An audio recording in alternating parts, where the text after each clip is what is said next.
Hello, everybody. It is another fantastic episode of your favorite weekly podcast with your good buddy Spider. You know it's me. Nobody else talks like this. So makes a big deal out of it like I do. We're at episode 29. We're almost halfway through season 2. Almost. One more episode, we'll be halfway.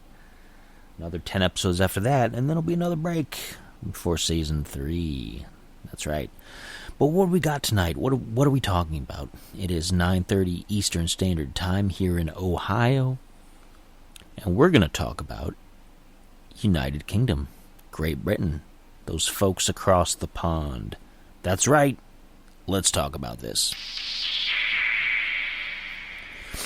Now, I have a bit of an affection for the United Kingdom, because that's where most of my direct ancestors came from. They came from that part of the world. We're mostly all European, and I can trace a lot of my family's ancestry pretty far back into that region. What is the United Kingdom? What's it made of? And I'm not talking about the dirt and the rocks. I'm talking about the countries. It is England, Scotland, Wales, and Northern Ireland. Of course, Ireland is split between Northern Ireland and the Republic of Ireland. It's not one country, it's two countries. Because they had basically like a civil war ongoing for quite a long time. One side of the country, of the landmass, wanted to ally with England in the past, and the other side didn't. And eventually they finally got mostly peaceful. There's still some flare-ups here and there, but after decades of conflict and things, it's relatively stable over there. But two different things. And the Republic of Ireland is not part of the United Kingdom. Only Northern Ireland. Okay? Now, most of my family, beyond my grandparents and great-grandparents, when you go farther back, they came from England and Scotland. A little bit of Ireland in there, but not as much. Mostly England and Scotland. My father's half came predominantly from Scotland, whereas my mother's half came predominantly from England. And in fact, my ancestors from both sides came over on the first boats. The first, not like Christopher Columbus and that kind of stuff, but they came over on Mayflower. We have traces on that Thanksgiving ship, in case anybody's interested. And, fun fact, there is a town in Scotland named after the progenitor of my family name on my father's side. So that's cool. He was a Knight Templar, which is interesting. But I don't know any special, like, secrets and tricks and traps and things like that. You can't, it's not Assassin's Creed up in here. We don't have anything like that. But yeah, so I have a bit of an affection for different things out there. And there's a lot to be said about that part of the world. They still have a monarchy, of course. They've had queens for quite a long time, until the latest one passed not long ago, Queen Elizabeth. And now her son, Prince Charles, became King Charles III, and he's the King of England. Although they really don't, the royal family doesn't do too much in England. They're respected, they're symbolic, and they get to sign off on like everything before it gets passed, but it's mostly just like an iconic gesture. They have prime ministers, they have the House of Lords and House of Commons and things like that, and most everything else takes place without their say-so. They're slowly being phased out, which is fine, because it's modern day. We don't need that kind of thing. We have democracy and republics and all that other good stuff, so that's what we do. But yeah, that's what we're doing. Now, one of the things I like the most about the UK let me adjust my volume here just a smidge, is that I'm a big fan of the food, of course. I'm a big fan of cultural things like food. There's all kinds of big things that you can get in the UK. Like they have pies, which are not like fruit pies. A lot of times they're savory pies. They're filled with meats and gravies and potatoes and things like that. And they're fantastic. And there was a place in New York, here in the States, there was a place called Parker's Great British Institution. And it was two people who had used to live in the UK, and then they moved here, and they started up a business making genuine, I don't know how you want to say it, but real English foods using recipes from Great Britain and imported ingredients and things of that nature. And I loved them, and I would make big orders, big boxes full of stuff. Get authentic sausages and pies and teas and things that you can't normally get here in the States, at least not very easily. And they were moving to a new location towards the tail end of the virus years, because I found them during the virus years. I found them during then, and because I did a lot of online ordering around that time. Couldn't leave the house, couldn't do stuff. So they were moving locations, and they must just not have had the funds available, because the company folded just this past year, which is really disappointing. I was really sad to see them go. I'd ordered from them a lot. But that's okay. That's okay. But we do get a lot other than just the cuisine. We get a lot of influence from the UK over the years. Of course, it was England mostly who settled along the east coast of the United States when we were first becoming the early stages of a country. We were a colony at that time, of course. And then there was the Revolutionary War, and we threw off the yoke of oppression, as they would say. And we said no more. We became our own country, the United States. But yeah, we still owe a lot to the United Kingdom for helping us become who we started as. I mean, there's a lot of controversy there, and I'm not going to get into that, because of the Native Americans and things. And I don't want to downplay any of that, but this show isn't about that. This show is about having fun. This show isn't about getting into those historical things. But we can talk about that in a more, grown-up way on another time, if you want, on another show. But, yeah, but we were allies all throughout the First and Second World War, of course. We've been allies ever since for a variety of reasons. And, they're very influential. A lot of good music came out of England. A lot of our biggest stars came from the UK. You've got the Beatles, of course, getting, far past their days now. I don't know too many. There might be people born today who've never heard of them, actually, which is interesting because they were still kind of a big thing when I was growing up. Even though their time had passed, the memory of them and their music was still surviving. But now it's getting kind of like, not a lot of people know about them as much. But you had more recent people, like the Spice Girls were from the UK. Everybody remember them? You had the Spice Girls. And you've got all kinds of other people from the UK. I think Ed Sheeran is from the UK. I don't remember what country. But I think he's from the UK. I don't think he's from the United States. Is he? I don't know. I don't pay as much attention, to be honest. My daughter's favorite band, she's going to be 9 next month, but she has a favorite band. Her favorite band is Gaelic Storm, and they're from Ireland. And she's actually been to a few of their shows. She has autographed merchandise, and she's met them and shook their hands and everything, and had arm wrestling contests which they cheated, of course. I hope you're listening, Gaelic Storm. But, but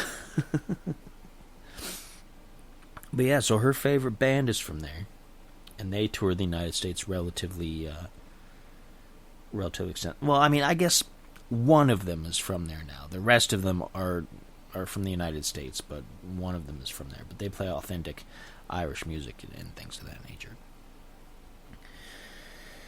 And some of my favorite things, of course, come from that area of the world. Scotch, of course. I can't get too much into this because this is a family show, and I don't want to go too deep into alcohol and whatnot because it's, family oriented. But Scotch, Irish whiskey, both of those things come from the UK, obviously. And something that comes from Ireland, which is in my glass right now, which I'm honestly not a huge fan of, but it's what I have in the house, which makes me sound like I have a problem. It's okay. Don't stage an intervention. We're all right here. But it's called poachine. It's an alcohol made from potatoes or something, I think. It predates whiskey, believe it or not. It's the first Irish spirit that they ever made. I don't know. It tastes a little bit like sake from Japan, if you know what that tastes like. It's a little bit like that. They make that from rice, and this is from potatoes. But, I don't know.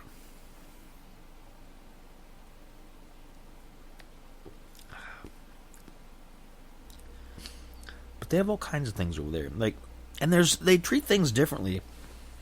They've got a lot of things in common with us here. I mean, we're all English native speakers. So it's understandable that they would be more similar to the United States than, say, Spain or Italy or something. But they have McDonald's. They've got other big chain restaurants over there, so it's not that different from there. But they have different things on the menus sometimes than we do. Like, they'll have different menu items and whatnot, and they'll have different sides and things. And some of the brands are the same, but they're called different things. Like here, we have Lay's potato chips, right? They're called Lay's. You got the logo, Frito-Lay, and we got all the different flavors. And they have Walkers. It's the same basic thing. Like, the logo is pretty much the same, but instead of the word Lay's on it, it says Walkers. And they're not called chips. They're called crisps. Because chips over there are French fries to us. But their chips are different. Their fries are different anyway. They're like, over here we have like shoestring and this and that and steak fries and whatever. And theirs are more like a steak fry almost. Like a big crispy steak fry almost, because they're thick and there's a lot to them, a lot of potato in there. Whereas ours are generally smaller and thinner and greasier. But yeah, they have a lot of things over there that are similar, but they're different at the same time. And there's some other interesting things. They of course have the BBC, which is their primary television provider, which almost all of their content goes through the BBC, the British Broadcasting Company. Almost everything that gets made over there goes through that, where we're used to having like Turner and ABC, NBC, Disney, and all these other things. They generally have the BBC. Plus they have, they still can watch some Disney things over there and different things, but as far as their own brand of things, it's all through the BBC. And their form of comedy is different. They take a few more stabs at things than we do here, than we're allowed to, because of our censors. They're also a little more strict on certain things. Like, there's some things that you just don't say on the air over there. And I'm not going to mention anything particular because I don't want to get anybody in trouble or myself in trouble. But I've been a fan of a few forms of entertainment from over there. I grew up with Monty Python, which I can't talk too much about on here because, again, it's a family show, and a lot of Monty Python is not it's not very family friendly, but it is funny. So if you're a grown up, if you're an adult, then you'll enjoy that maybe. They also have shows like Top Gear, which I don't watch the most modern incarnation, but I have watched the older ones. And the three gentlemen who used to be on Top Gear, the recognizable ones. I don't want to get too much into names and things because I'm not doing any sponsorships and whatnot. I don't want to get in trouble. But they are now doing content on Amazon, and their content is called The Grand Tour. But they also have a cooking show, a survivor show, a farming show, and a garage classic car restoration show, and maybe more. They have all kinds of things that they've done between the three of them, and they're very entertaining. They can be kind of controversial sometimes as well, but they're very entertaining. So if you're into cars, primarily, because that's mostly what they're known for. They're known for cars, driving cars, and doing really ridiculous car racing challenges and things. Then you may enjoy that. The Grand Tour on Amazon. Used to be Top Gear. You might still be able to see some... on Amazon, actually, I think you can see old episodes of the older Top Gear. Another thing, too, talking about their cars over in the UK, they get different cars than we do. And they also have cars that are named to different things. Like, they have... What's it called? I'm going to pull it up.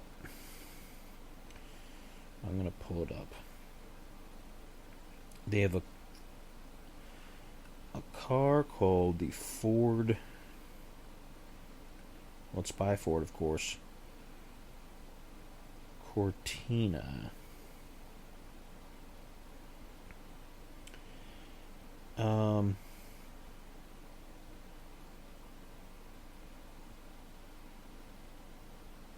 Well, that's not their modern one. Let's see. That was ended in the 1982. I'm trying to find one that's a good example. UK cars. I'm just going to look it up on my phone. UK cars. And they get some of the other things. Like they'll get Volkswagen and they'll get Mazda and whatnot. But they'll also have Vauxhall, which we don't have as much here. We don't get Vauxhall as much here. And they get Bentley a lot more over there. We get it more in like the rich folks here, but Bentley over there you see it a little bit more often. Not that they're richer over there, but you know, they make them more in that area of the world. And let me see if I can get there. Oh, goodness. Had a sneeze coming up. Aston Martin comes from the UK. I mean, they're not all made there anymore, but that's a British car company. Bentley, of course. Let's see, Jaguar, Land Rover, McLaren is made there. The Mini was invented there. Rover's pretty much done, though. Rolls-Royce is an English car company. Lotus, if you know that. And a few others. So, yeah,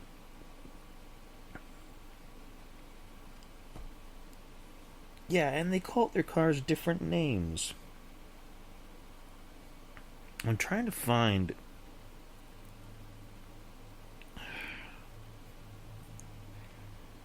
I don't know. I can't find it now. But if you watch some of this stuff, if you watch some Top Gear and you watch some Grand Tour, you'll be able to see that it's the same cars as here, just different names, which is interesting.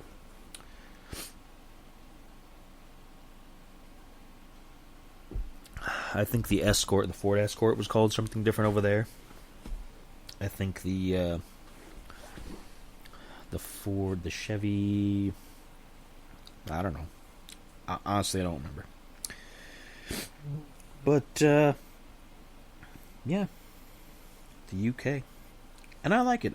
I've always wanted to go to that part of the world. I'd like to go to Northern Ireland and Scotland, and maybe the Republic of Ireland too. I don't know. I don't know if all of the tourist stuff are in the northern part, or if there's stuff in the Republic of Ireland too. You'd need a passport. And actually, it's interesting now.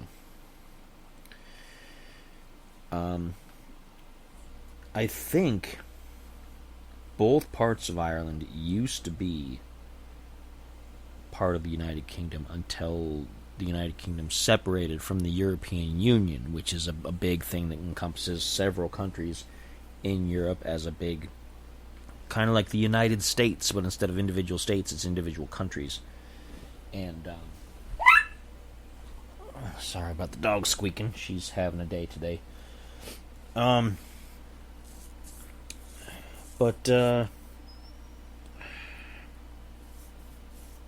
I think they were still the same. And then when the UK split from the European Union, the Republic of Ireland was like, no, we're staying. We're not leaving. You guys can go. We're not leaving. And so that's what happened. I think. I'm not 100% sure, so don't quote me on that. And if I'm wrong, don't come in here and yell at me and be like, "Oh, you're absolutely wrong, and here's why." Just be like, "Hey, your information is a little incorrect. Here's the scoop." And I'll say, "Oh, well, that's good, cool. I was corrected by so and so. So if your name is so and so, I will be corrected by you."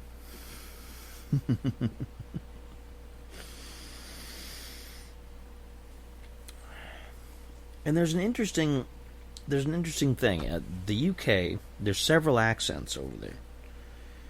There's the English accent, of course, that everybody tries to do around here. I'm not gonna be derogatory and try to do it here. I'm not very good at it anyway. There's Irish accents. Irish, also, you've got Gaelic. Gaelic is a language from Ireland, from their past, that was spoken by the natives of their country. And it's still kind of around, but not as many people are speaking it these days as used to. And then there's a Scottish accent, and they're all distinct. And there's a Welsh accent, too, I believe, from Wales. And it's not named that because of the animal Wales. I'm not sure where the name actually comes from. But, yeah. The Welsh. They tend to get forgotten when people talk about the UK. People are always like, "Oh yeah, Ireland and Scotland and England and whatever." But Wales is in there too. Wales is in there too, and they all have their distinct cultural parts and cultural ways of speaking. Now, if you want to watch various bits of entertainment from the United States based on some of those things, we have some cartoons and things here that are based off of history of those areas. One of my daughter's movies that she likes to watch is a Disney movie called Brave, which deals with Scotland. And there's other movies that deal with everything else, so be on the lookout if you're looking for some entertainment and to be more entertained and less learned, I suppose. Now, they're also well known for having a bit of mystery. Like in the UK, you've got Stonehenge. Look that up, because I don't have the time in the show to talk too deeply about that, but it's a cool place. And they have all kinds of henges all over the country of England, and they're finding more all the time. It was like an interconnected network of these ancient structures. But they also have a long history of people believing in fairies, and in pixies and brownies, and not like the food, but little creatures. And the unicorn is the national animal of Scotland, if you can believe that. The unicorn. Although if you ask them, if you're a tourist and you're over there and you're like, "Hey, what's the wildlife like over here?" they will probably regale you with the story of the haggis. The haggis is not a creature. The haggis is a meal. It's a dish. And I don't want to get into it too much here, in case anybody has slight constitutions. Some less than optimal intestinal fortitude. But they like to tell jokes over there about the wild haggis. That's actually a critter that that wanders the hills, and it has one side, one pair of legs is shorter than the other, so that it can circle the hills very quickly. Kind of like the jackalope here. The jackalope and the haggis might be distant cousins, I suppose, as far as the stories are told. But you have all other kinds of good stuff that come out of that part of the world, and I like it. I like that. I'm more familiar with that than I am with some other areas, because that's mostly the history and the background of my family. I don't know as much. I know some things about, like, the African continent and India and South America and things. I've done research into a lot of those areas because I like history and I like pyramids and I like, lost temples and that kind of thing. I'm always into that kind of stuff. But I'm more connected to the UK just because that's where we came from, and I have a bit of pride in that, a bit of cultural pride. Especially because, like I said, there's that town in Scotland that basically carries my family name, and that's cool. So I'd like to go someday. It's not feasible right now. Like, the costs involved and all the stuff at home, it's not feasible. But someday, a little vacation tour of all those countries over there, and sample the local foods and hear the local music and all that stuff. Go to the town that I'm named after. I would love to go see that and just be there for a little while. So one of these days, and I'd like my daughter to see that too, because I think that she'd get a kick out of that. Some history.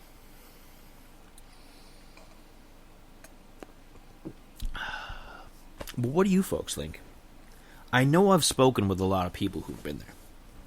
On this Uncanny Earth, we've had multiple guests who have been there to that part of the world, or even some people who live there now or have lived there in the past for long stretches of time. So, and that's cool. If there's anybody else out there who has been there, or has family there, or has stories about there, by all means, I want to hear about them. Drop a comment on this when it gets to YouTube, which will be pretty much right after the show here.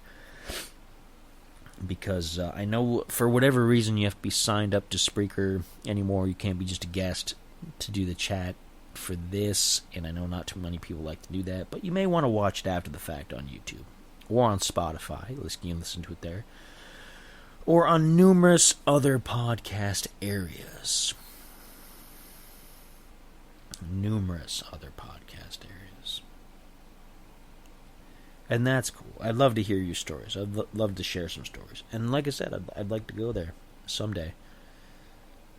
I don't know how feasible it is, but I'd like to go. I think it'd be fun. I think I'd have a good time. But that's coming to the end of the show. And let's talk about the future. Like I said, we're one episode away from halfway through Season 2. I'm not trying to rush it, so I'm not looking towards the end just yet. But it is going to be coming before you know it. And I have a lot of episodes coming up. If you have an idea for an episode that you want to hear, or you want me to talk about something, let me know. Send me an email at uncannyspiritsclub@gmail.com. That is the funnel. That's where what all of my channel stuff is all connected to. Everything that goes to the Spirits Club itself, this show, the morning show, which, by the way, did you know I have a morning news show? I do. This one's probably more for the grown-ups in the room, because I cover a lot of major news stories and things, and there's some mature content on there. I don't get like ridiculous with the language and stuff, but it is more mature content, so it's probably more for the grown-ups. But every morning, 6 a.m., I know, 6 a.m., on YouTube, it's Sippin' Coffee with Spider. Or I look at the news from the week before, believe it or not. So I'm looking at old news and giving some commentary on it. So in case you haven't heard the news, it might be news to you. And then you'll get to hear what I think about it, which maybe you don't care, or maybe you do. But that's what I do on that. So yeah, Spirits Club, let's talk about this. Sipping Coffee with Spider in the Morning News program. And Twitch streams. I still have my Twitch streams. My Twitch streams are not like they were before because I don't have the same kind of time as I used to do it a specific day. So I do it whenever I can, toss the video over from Twitch to YouTube, and go from there. I don't often use my camera or my headset anymore. I just play the game and stream it without commentary. It's just been easier. Maybe that situation will change sometime in the future, but right now it's just not working out. So, gotta do what I can do. So yeah, so that's it. So I'm glad you guys tuned in. I hope you enjoyed. I would love to have myself a big old Parker's Pie right about now if they were still around. Oh my gosh, they're making me hungry. And I miss them dearly. But that's okay. So, enjoy the rest of your evening and the rest of your week. And I will see you folks back here, same time, 9:30 Eastern Standard Time, 9:30 p.m. for Let's Talk About This. The best and truly only choice for Let's Talk About ... style programming. And don't let any little goblins tell you otherwise. Even if they're dressed up like a pixie. It's a goblin in disguise, trust me. A little bit of a joke there. Anyway, that's all I got. And I'm going to tell you good night.